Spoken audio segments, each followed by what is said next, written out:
are some persons who have traveled quite a distance to be here. And I also realize that there are so many who are here who are committed to the ideals of our nation and who are committed to our nation embodying both the vision of our founders and our framers. And so I commend you as you inspire me. What is most important in November is not which persons are elected, but what is most important is that we, the people, reclaim our voice and that we again have the power to determine the direction of our nation. Amen.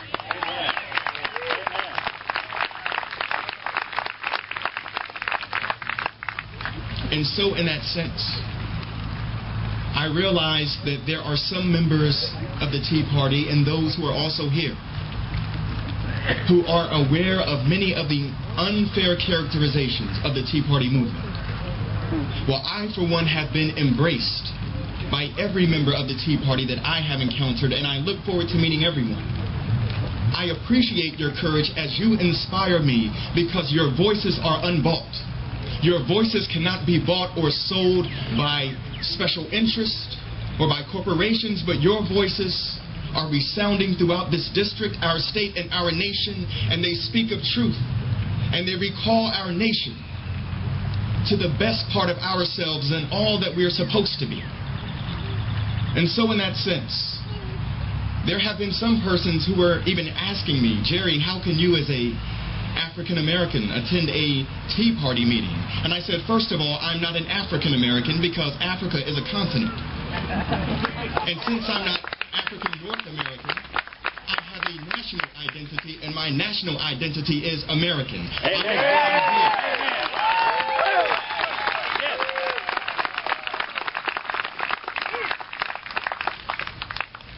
But then I went on to say that what I have experienced and what I recognize and resonate with in the Tea Party movement is a sense of community. Unfortunately, we have reached a moment in the life of both our world and our society where there are persons who profit from polarization and by tearing us apart despite our shared values. Community. I don't agree with that. Because what I am recognizing even at this moment, at this hallowed moment, and what I have been recognizing throughout our district, our state, and our nation, is a sense and the embodiment of an American community. Amen. Yes.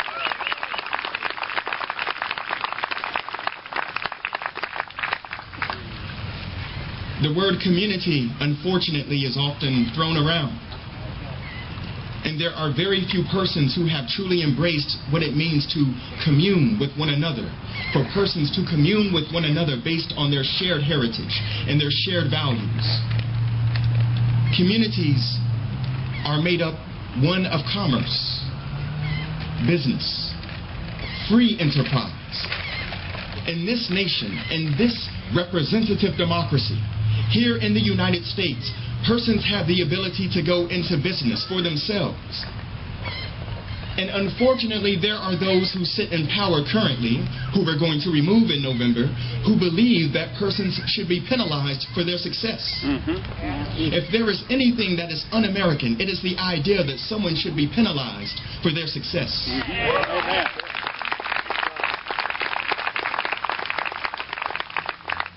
And so I am emboldened and I am inspired by the number of long-lasting small businesses that exist throughout eastern North Carolina, and particularly here in northeastern North Carolina.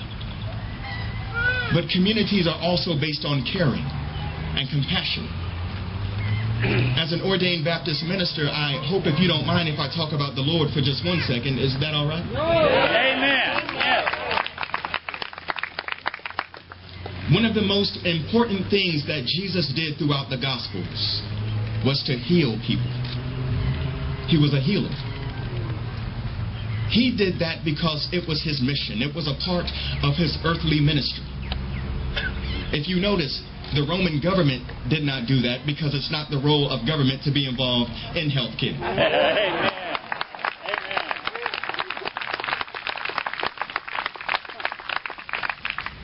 But in the midst of Jesus walking throughout Judea, as he walked up and down the dusty roads of Galilee, healing, teaching, and preaching, he said to his followers, "Greater works than these shall you do." That means that we now have a calling and a commission to take care of one another. Amen. For us to take care of one another in a way that the government constitutionally is not supposed to. Amen. It is our job as people of this great nation to care for one another, to do what government should not and cannot do. And so in that sense, that means that we still have persons who are in the work of healing, providing care. And the reason that that is possible is because we have institutions such as the College of the Albemarle, in which nursing students are trained, in which we have faculty committed to training nurses and healthcare providers. Because we, the people, care for one another. That's not the role of government. That is what we do. But even at this time, there's one more dimension of a community that is important, along with commerce, along with compassion and care.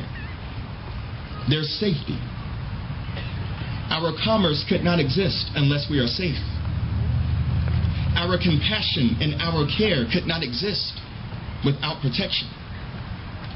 Being from Goldsboro, North Carolina, I'm so used to our skies being protected by the F-15Es that fly overhead day and night, as Seymour Johnson Air Force Base is located in Goldsboro.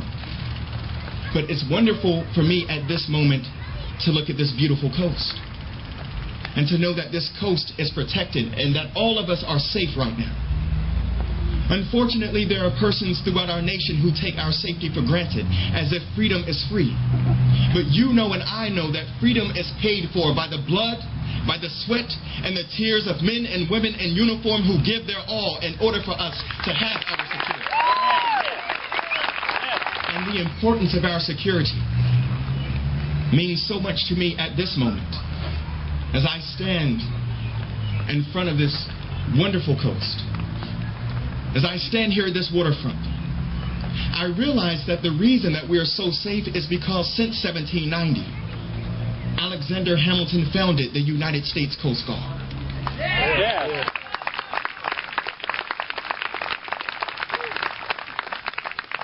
And so in that sense, as I want to be brief, and I am here to answer any questions, any concerns, I will make no pretensions to be perfect, as I'm not. I have never sought public office in my life. But over the last 6 years, I began examining the voting record of the incumbent. And I had questions that were unanswered. I then attended a town hall meeting last year in which I saw the incumbent absolutely polarize the room. And neither his rhetoric nor his decorum was that which was envisioned by our founders and our framers. I did not see an incumbent who embodied a sense of Article 1, Section 2. I did not see an incumbent who represented what James Madison had intended for members of the House of Representatives when he wrote Federalist Number 57. And so in that sense, my concern is for all of us. I live here, and we deserve better. Yes. We deserve representation that is attentive to us, responsive representation. Yes.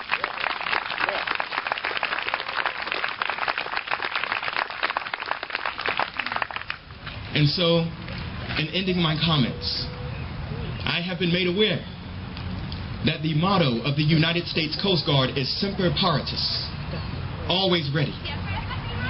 And so in that sense, I want to be ready to answer your questions and concerns. I realize that there are many persons, and I'm one of them, who have grown frustrated with the direction and the misdirection of government. And so in that sense, I had much rather seek this nomination and lose being tarred and feathered and the voices of the people be redeemed than to go to Washington to continue this unfortunate, unconstitutional, and immoral trend in which our leaders have taken us for granted.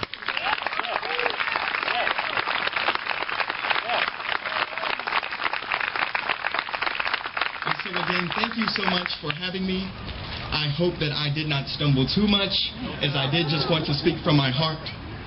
But thank you so much for having me here at this wonderful American, truly American event.